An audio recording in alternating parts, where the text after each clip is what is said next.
میں ایک مرتبہ پھر آپ سب کا شکریہ ادا کرتا ہوں۔ بھرپور تالیوں میں تشریف لاتے ہیں پاکستان نظریاتی پارٹی کے چیئرمین محترم جناب شہیر سیالوی صاحب۔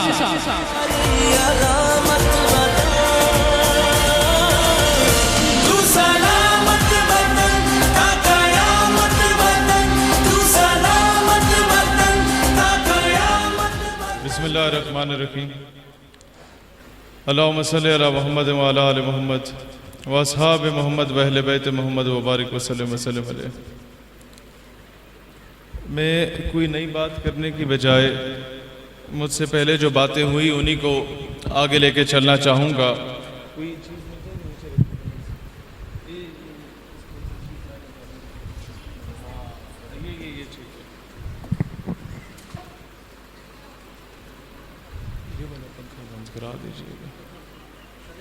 دیکھیں، آئین کی، دستور کی، قانون کی بات ہوئی، ڈاکٹر عبدالقدیر خان صاحب کی بات ہوئی، زاہد فاروق ملک صاحب بڑے دکھ بھرے انداز میں انہوں نے مجھے کان میں بولا کہ ہم کس منہ سے عبدالقدیر خان کو خراج تحسین پیش کریں کہ ان کو بھی بٹھا کے پریس کانفرنس کروائی گئی تھی۔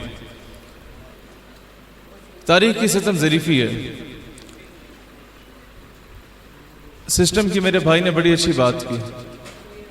دیکھیں، بات بہت سمپل ہے۔ یہ والا پنکھا صرف تھوڑی دیر کے لیے بند کرائیے گا۔ بات یہ ہے میری بہنوں اور میرے بھائیوں، میں نے پاکستان کا کوئی چوک چوراہا نہیں چھوڑا جہاں پہ جا کے احتجاج نہ کیا ہو، ریلی نہ نکالی ہو، دھرنے نہ دیے ہوں۔ ہمارے کسی بھائی نے، پنجابی کے شاعر نے، عورت مارچ کی بات کی۔ ہم فخر سے کہہ سکتے ہیں کہ عورت مارچ کے آمنے سامنے لاہور، کراچی اور اسلام آباد میں دھرنا دینے والے ہم ہی تھے، اور اس پہ پابندی لگوانے والے بھی ہم ہی تھے۔ اس کے بعد عورتوں کے حقیقی حقوق جو ہے کہ جائیداد میں ان کو حق دیا جائے، عافیہ صدیقی کی بات کی جائے، قوم کی بیٹی کی بات کی جائے، اس کی بات کرنے میں بھی نوجوانوں میں سر فہرست رہے۔ لیکن سارے احتجاج کے بعد پاکستان کا کون سا پرچہ ہے جو مجھ پر نہیں ہوا؟ دہشت گردی کا، اشتعال انگیزی کا، کار سرکار میں مداخلت کا۔ اور پھر 4 شیڈیول سے بڑھ کے کیا ہوتا ہے جب آپ کا آئی ڈی کارڈ بلاک کر دیا جاتا ہے، آپ کے بینک اکاؤنٹ سیز کر دیے جاتے ہیں، آپ کے پورے خاندان کے بینک اکاؤنٹ سیز کر دیے جاتے ہیں، آپ کا ECL میں نام ڈال دیا جاتا ہے۔ سٹل دین 3-4 گھنٹے ٹارچر کرنے کے بعد بار بار اس میں یہی کہا جاتا ہے کہ آپ ویڈیو بیان دیں اور معافی مانگیں۔ میں نے کہا جناب، یہ 2 سال پرانی بات بتا رہا ہوں، میں نے کہا جناب میرے 10 سال کی سٹرگل اسٹوڈنٹ پالیٹکس میں اس طرح کی بزدلی کر کے اپنے کارکنان کا مورال ڈاؤن نہیں کرنا چاہتا۔ تو مجھے اس وقت ایس پی پوٹوہار نے کہا تھا کہ جناب ہمیں اوپر سے یہی آرڈر ہے، آپ نہیں کر رہے، آپ ایک فوجی کے بیٹے، ہم آپ کا احترام کرتے ہیں، لیکن چونکہ آپ یہ کام نہیں کر رہے لہٰذا ایسا ہے کہ آپ سے 4 سال بعد ملاقات ہوتی ہے، آپ پہ دہشت گردی کا پرچہ کاٹا جا رہا ہے۔ میں نے کہا سر مجھے پرچہ منظور ہے، جیل میں شہید ہونا منظور ہے، لیکن یہ ویڈیو بیان بنا کے بزدلوں کی طرح نکلنا منظور مجھے نہیں ہوگا۔ اس کے بعد میں نے یہ کیا فیصلہ، 8-9 مہینے میں نے کیس بھگتے عدالت میں، اور جس دن ہم کیس جیت کے آئے اس کے اگلے دن سیاسی جماعت بنانے کا اعلان کیا، پاکستان کے نوجوانوں کی پہلی پولیٹیکل پارٹی کا۔ اور ہم نے اس وقت یہ فیصلہ کیا کہ if you want to change the system, if you want to change the system, get into it, reach to the top, and then you could be able to change the entire system. ورنہ باہر بیٹھ کے نعرے لگاؤ، باہر بیٹھ کے ریلیاں نکالو۔ مرزا صاحب نے بہت اچھی بات کی تھی، کنونس کرو لوگوں کو، کنونس کرو کہ 1857 کی جنگ آزادی میں مسلمانوں کی مخبریاں کرنے والے، 1920 کی تحریک خلافت میں مسلمانوں کی مخبریاں کرنے والے، انگریزوں کے کتے نہلانے والے، نوابوں، وڈیروں، جاگیرداروں کی سیاست کو دفن کرنے اور میدان عمل میں نکلنا ہے، تو کیوں قوم تمہارا ساتھ نہیں دے گی؟ ہر بندہ ساتھ دینے کا۔ Just you have to convince them. How? Already we have been living in 48% of Pakistan. 52% of Pakistan ہم سے چھینا گیا کیونکہ جس کا حق بنتا تھا اس کو حکومت نہیں دی گئی، اپنی کرسی کی لالچ میں اور عورت اور شراب کی لالچ میں۔ ہمیں اللہ تعالیٰ نے جب بھی موقع دیا اول تو سرکاری سطح پہ اپنے مشرقی پاکستان کی بہنوں اور بھائیوں سے معذرت کریں گے. ہمارے تھوڑے سے جھک جانے سے اگر پاکستان دوبارہ مستحکم ہو جاتا ہے تو ہم لوگ اپنی انا کی قربانی دینے کو تیار ہوں گے. دوسری بات، پاکستان کے تمام ریکارڈز میں کوئی برا مانے تو مجھے کوئی اس سے سروکار نہیں ہے. ذوالفقار علی بھٹو کی بہت قدر ہے میرے دل میں، لیکن 1970 کے انتخابات میں ہمارے دور حکومت میں لکھوایا جائے گا کہ وزیر اعظم اسلامی جمہوریہ پاکستان شیخ مجیب الرحمان، اس کا حق بنتا تھا. وہ محترمہ فاطمہ جناح کا سپاہی تھا.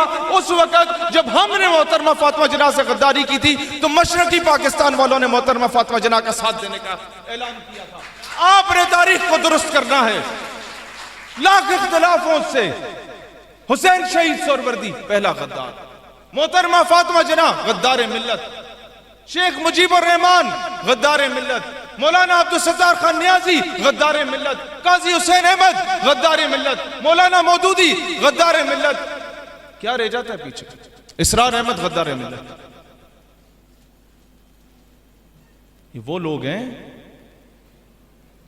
جن لوگوں نے اپنی پوری زندگیاں واری مختلف پولیٹیکل پارٹیز میں رہتے ہیں، لیکن ہم لوگ بہت بڑا ظلم کریں گے. میں ایک چیز کلیئر کروں، الشمس البدر ہمارے سر کا تاج ہیں. میں صرف تاریخی حوالے سے بات کر رہا ہوں. ہمیں کہا جاتا ہے انڈین انوالومنٹ تھی.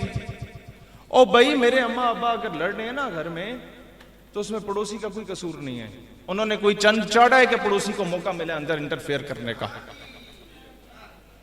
انڈین انوالومنٹ نو، ہم نے غلطی کی، ہم اسے سدھاریں گے. اور میں مزید تفصیل میں نہیں جاتا، میں صرف ایک بات کہنا چاہوں گا آپ کے سامنے.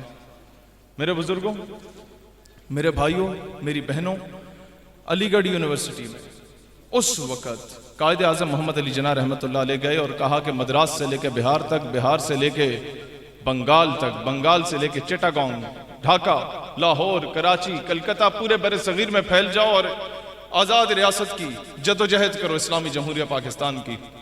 اس وقت لوگوں نے کہا تھا، بہت زیادہ ذہین لوگ تھے، انہوں نے کہا تھا کہ جناب یہ محمد علی جناح تو ہماری زندگی کے 1 سال ضائع کر دے گا. لیکن علی گڑھ کے نوجوان نے کہا تھا، ہم جانتے ہیں کہ اگر جناح کا ساتھ دیا تو زندگی کے 1 سال ضائع ہو جائے گا، لیکن یہ بھی جانتے ہیں آج جناح کا ساتھ نہ دیا تو امت کی نسلیں اور صدیاں ضائع ہو جائیں گی. آج میں آپ سے کہتا ہوں کہ پورے پاکستان میں پھیل جاؤ نوجوانوں، اور ایک خود مختار پاکستان کے لیے اپنی جدوجہد کا آغاز کرو. 4 جون 2023 کو لیاقت باغ راولپنڈی میں ہم قوم کے سامنے تمام مسائل کا حل بیان کرنے جا رہے ہیں، اور انشاءاللہ تعالی وہ منشور بیان کرنے جا رہے ہیں، اور جس میں بتایا جائے گا کہ ہم جب بھی اللہ تعالیٰ نے ان نوجوانوں کو موقع دیا تو کسی بھی انٹرنیشنل چودھری سے اجازت لے کے یہ فیصلہ نہیں کیا جائے گا کہ اس سے تیل خریدا جائے یا اس کی دکان سے تیل خریدا جائے. میرا ملک ہے، میری عوام بھوکی ننگی پیاسی مر رہی ہے. مجھے ایران اگر 80 روپے کا تیل دے گا تو میں لوں گا، افغانستان 100 روپے کا تیل دے گا تو میں لوں گا. میں کسی سے اجازت لے کے اپنے فیصلے نہیں کروں گا. میرے ملک کے فیصلے میرے ملک کے اندر ہوں گے. ہم لوگ یہ ریزولوشن لائیں گے، ایک بھی ایم پی اے میں نے بنتے forget about government کہ ہم حکومت بنے، ایک بھی ایم پی اے بنتا ہے. ہم یہ قرارداد لائیں گے کہ ریٹائرمنٹ کے بعد ہر 17 اینڈ ابو گریڈ کا گزٹڈ آفیسر اور ایم پی اے سینیٹر کو ملک سے 2 سال تک باہر نہ جانے دیا جائے. پہلے اس کے اثاثے، پھر بیگم کے اثاثے، پھر بچوں کے اثاثے، پھر پی اے کے اثاثے، پھر فرنٹ مین کے اثاثے چیک کیے جائیں کہ 1.5 لاکھ کی تمہاری تنخواہیں، یہ اربوں روپے کے اثاثے تمہارے پاس کہاں سے آ گئے. ہمارے ملک کے ساتھ بے وفائی یہاں کی جاتی ہے کہ ٹھیکیداری کے پیسے کھائے گئے، منرلز اینڈ مائنز کے پیسے کھائے گئے، کول اینڈ گولڈ ریزروز کے پیسے کھائے گئے، بلوچستان کا پیسہ وہاں کا بیوروکریٹ، وہاں کا نواب وڈیرا جاگیردار کھا گیا. اس ملک کے بارے میں کسی کو فکر نہیں. آپ کے پاس بہترین پروجیکٹس ہیں، آپ کے چین اپنا جیار ہے، اس پہ جان نثار ہے، پر وہاں ہے جو نظام اس طرف نہ جائے اس کو دور سے سلام. 10 کروڑ یہ گدھے جن کا نام ہے عوام. جالب نے خیر اس دور میں کہا تھا، اب گدھوں کی تعداد شاید اس کے مطابق 24 کروڑ ہو چکی ہے. نہیں، وہ عوام کو کہہ رہا تھا، ہمیں کہہ رہا تھا. ہوا کیا؟ چین کو بولتے ہیں کہ آپ ہمارے دوستوں، 2 سال کے لیے ہم آپ کو یہاں پر لاتے ہیں، ہمارے مزدوروں کو سکھانے کے لیے اپنی ایک کمپنی لے آؤ، ہمارے لیبر کو سکلڈ لیبر بناؤ، اور ہم اپنا سولر پلیٹ سولر پینل خود بنائیں۔ تھرپارکر اور بلوچستان کے جتنے صحرائی علاقے ہیں وہاں پر آپ پوری سولر سٹیز بنا سکتے ہیں اور پاکستان کو بجلی خود مل سکتی ہے۔ آپ کے پاس کتنے پروجیکٹس ہیں، آپ کیا کچھ نہیں کر سکتے؟ سونے کی چڑیا بلوچستان، پینے کا صاف پانی نہیں ہے۔ ہمارے پاس بہت کچھ ہے کرنے کو، ہم کرنا نہیں چاہتے کیونکہ ہم لوگ سارے ایک دوسرے کے پاؤں کھینچنے میں مصروف ہیں، ایک دوسرے کو برہنہ کرنے میں مصروف ہیں، ایک دوسرے کی ویڈیوز بنانے میں مصروف ہیں۔ اس سارے سلسلے میں کوئی برہنہ نہیں ہو رہا، ریاست پاکستان برہنہ ہو رہی ہے۔ میں ایک چیز بتانا چاہتا ہوں کہ 2 بھائیوں کی جنگ میں کوئی ایک جیتتا ہے، دوسرا ہارتا نہیں ہے۔ پھر کون ہارتا ہے؟ دونوں بھائیوں کی جنگ میں اگر کوئی ہارتا ہے تو صرف ماں ہارتی ہے، اور وہ ماں ریاست پاکستان ہے۔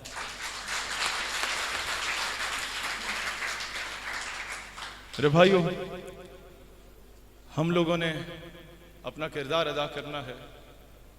نوابزادہ نصر اللہ خان وہ واحد شخصیت جس کی اس کیٹیگری کے لوگوں میں قدر کرتا ہوں، جن کے آباء و اجداد نے کہا تھا قائد اعظم کو کہ اگر پاکستان بن جاتا ہے تو بہت اچھا، پاکستان نہ بنے تو ریاست بہاولپور آپ کے لیے پاکستان ہوگا۔ اسی کے اشعار کہ پھر شور سلاسل میں سرور ازلی ہے، پھر پیش نظر سنت سجاد ولی ہے، کب اشک بہانے سے کٹی ہے شب ہجرا، کب کوئی بلا صرف دعاؤں سے ٹلی ہے، 2 حق کو صداقت کی شہادت سر مقتل، اٹھو کہ یہی وقت کا فرمان جلی ہے، ہم راہ روے دشت بلا روز ازل سے، اور قافلہ سالار حسین ابن علی ہے۔ آج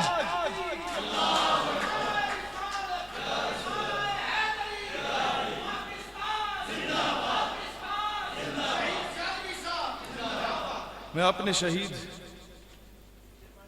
شہید صحافت کو خراج تحسین پیش کرتے ہوئے جالب کی نظم سناتے ہوئے اجازت چاہوں گا۔ آواز پہ غور نہ کیجئے گا، جذبات پہ غور کیجئے گا۔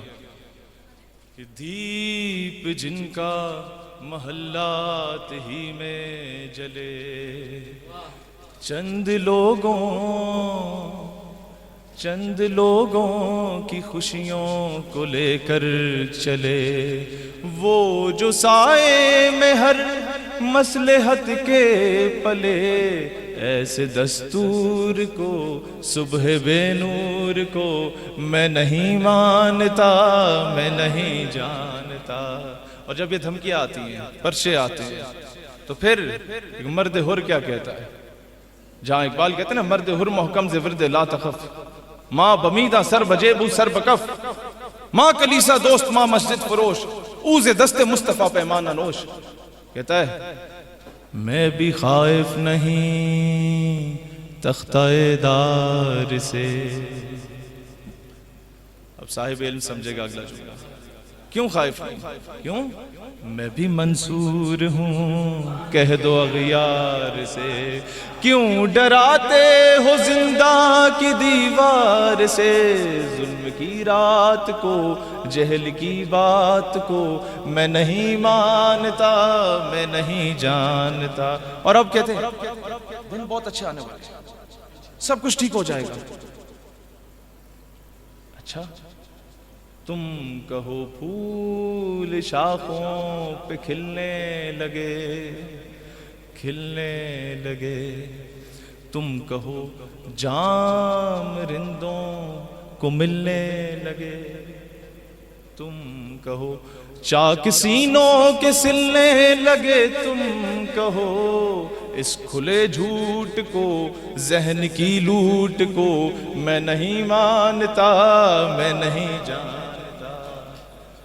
اور پھر تم نے لوٹا ہے، یہ 75 سالوں سے ہمارے اوپر حکم رانی کرنے والے لوگ، ان کو کہتا ہے آخری شعر پھر اجازت چاہوں گا، کہتے تم نے لوٹا ہے صدیوں ہمارا سکون، اب نہ ہم پر چلے گا تمہارا فسون، چار اگر درد مندوں کے بنتے ہو کیوں، تم نہیں چار اگر کوئی مانے مگر میں نہیں مانتا، میں نہیں جانتا۔ میرے بزرگوں، بھائیوں، نوجوانوں، بہنوں، میری بہنوں، میری بیٹیوں، تم نے وہ کردار ادا کرنا ہے جو محترمہ فاطمہ جناح نے ادا کیا تھا۔ ساری زندگی اپنے بھائی کے ساتھ جدوجہد کا حصہ رہیں، شہید ہوئی وہ مادر ملت، ان کے جسم پہ خنجر کے نشان تھے، ان کا پوسٹ مارٹم نہیں ہونے دیا گیا تھا۔ ہم مردہ ضمیر لوگ ہیں، ہم قائد اعظم کو کیا تاریخ کھولے۔ میں آج وعدہ کرتا ہوں اپنے قائد اعظم سے کہ انشاءاللہ تعالی اللہ نے موقع دیا تو ہم وہ پاکستان ضرور دیکھیں گے جو اپنے قرضوں سے پاک پاکستان ہوگا۔ ہم وہ پاکستان ضرور دیکھیں گے جو اپنے فیصلے خود کرے گا۔ ہم وہ پاکستان ضرور دیکھیں گے جو اپنی چیزیں خود پیدا کرے گا۔ ہم وہ پاکستان ضرور دیکھیں گے جو قائد کے خوابوں کی تعمیر ہوگا۔ ہم وہ پاکستان ضرور دیکھیں گے جو حقیقی معنوں میں اسلامی فلاحی ریاست ہوگا۔ ہم وہ پاکستان ضرور دیکھیں گے انشاءاللہ تعالیٰ کہ جس کی ہاں اور ناؤ میں اقوام عالم کے فیصلے ہوا کریں گے۔ ہم وہ پاکستان ضرور دیکھیں گے کہ جس کا نمائندہ OIC کے اجلاس میں جا کے تمام اسلامی سربراہان کو کہے گا کہ جنگ نہیں کرنی، نہ کرو۔ آج پاکستان قرارداد پیش کرتا ہے کہ اگلا نماز جمعہ تمام اسلامی سربراہان القدس فلسطین میں جا کے ادا کرے تو ان کی ماں مر جائے گی دشمنوں سے۔ آپ آج اپنا کردار ادا کریں۔ ہم وہ پاکستان دیکھیں گے جہاں ملا اور مسٹر کی تفریق نہیں ہوگی۔ ہم وہ پاکستان دیکھیں گے جہاں مسلک کی تفریق نہیں ہوگی۔ ہم وہ پاکستان دیکھیں گے جہاں مسلک کا چورن نہیں بیچا جائے گا۔ ہم وہ پاکستان دیکھیں گے جہاں مذہب نہیں بیچا جائے گا۔ ہم وہ پاکستان دیکھیں گے جہاں مذہب کے نام پہ سیاست نہیں ہوگی، مذہب کا دفاع کیا جائے گا انشاءاللہ تعالی۔ ہم وہ پاکستان دیکھیں گے جو علم الدین کی ترجمانی والا پاکستان ہوگا۔ ہم وہ پاکستان دیکھیں گے جو عنایت اللہ المشرقی کے خوابوں کی تعبیر والا پاکستان ہوگا انشاءاللہ تعالی۔ ہم نے وہ پاکستان بنانا ہے پریکٹیکلی۔ آج تمہارے اوپر بم گرنے سے پہلے نہیں پوچھتا کہ تم ہاتھ کیسے باندھتے ہو۔ یہاں کہا گیا، میرے بھائی نے بہت خوبصورت بات کی، اس کا خواب ہے کہ صدارتی نظام نہیں آ سکتا۔ کیوں نہیں آ سکتا؟ ایران میں اگر نظام تبدیل ہوا تو ایک خمینی کی امامت میں سارے نکلے۔ افغانستان میں تبدیل ہوا تو ایک ملا عمر کی امامت میں سارے نکلے۔ لیبیا میں اگر نظام تبدیل ہوا، انقلاب آیا تو ایک عمر مختار کی قیادت میں سارے نکلے۔ چیگویرا اور فیڈل کاسٹرو کی قیادت میں پورا کیوبا سڑکوں پہ آ گیا۔ نیلسن منڈیلا کی قیادت میں پورا افریقہ سڑکوں پہ آ گیا۔ بھگت سنگھ کی، کمانڈر بوسے کی قیادت میں پوری ہندو اور سکھ قوم میدان میں آ گئی۔ انہوں نے اپنے ایک امام چنا تھا۔ ہمارے یہاں ہر مکتبہ فکر میں، ہر مسجد میں ایک الگ مکتبہ فکر کریٹ کر دیا گیا ہے جو دوسرے کو اپنا امام ماننے کے لیے تیار نہیں ہے۔ یہاں ہر 20 کلومیٹر کے بعد زبان چینج ہوتی ہے، طور طریقہ اور ثقافت چینج ہوتی ہے۔ اس سارے سینیریو میں ہم نے اگر کچھ فیصلہ کرنا ہے تو اسی پہ فیصلہ کرنا ہے کہ بازو تیرا توحید کی قوت سے قوی ہے، اسلام تیرا دیس ہے، تو مصطفی ہے۔ یوں تو سید بھی ہو، مرزا بھی ہو، اغوا بھی ہو، تم سبھی کچھ ہو، بتلاؤ تو مسلمان بھی ہو۔ اور کیا تھا؟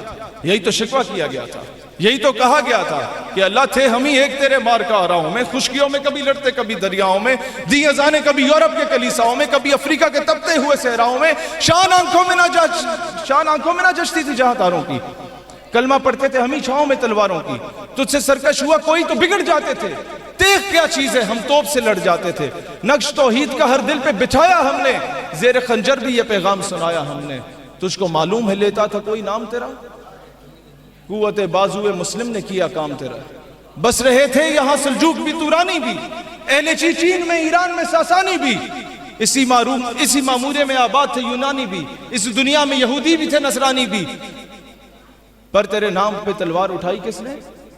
بات جو بگڑی ہوئی تھی وہ بنائی کس نے؟ ہم مسلمانوں نے۔ یہ تو شکوہ کر دیا، کہر تو یہ ہے کہ کافر کو ملے حور و قصور اور بیچارے مسلمان کو فقط وعدہ حور۔ جواب شکوہ میں تھپڑ رسید ہوتا ہے کہ اچھا میرے قرآن کو سینوں سے لگایا کس نے؟ نو انسان کو غلامی سے چھڑایا کس نے؟ تھے تو آبا وہ تمہارے ہی مگر تم کیا ہو؟ ہاتھ پر ہاتھ دھرے منتظر فردا ہو کہ you are waiting for someone else, کہ باہر سے محمد بن قاسم آئے گا، عافیہ صدیقی کو واپس لے آئے گا، ہم تو بڑے ہینڈسم ہیں بھائی، ہم سے صرف اٹھا کے تقریریں کروا لو. نو، اس طرح کبھی نہیں ہونا. آج میری ماں بہنوں بیٹیوں اور میرے بھائیوں، یا تم میں سے کوئی ایوبی بنے گا یا زنگی بنے گا یا ہمارے آنے والی نسلوں میں کوئی بنے گا، ہم نے اپنا کردار ادا کرنا ہے. انشاءاللہ ہم نہ صحیح، ہمارے آنے والی نسلیں کا آزاد اور خود مختار پاکستان دیکھیں گے انشاءاللہ. اللہ تعالیٰ دین اسلام اور وطن عزیز پاکستان کا حامی و ناصر ہو. پاکستان ہمیشہ زندہ باد. Thank you so very much. جزاک اللہ خیر.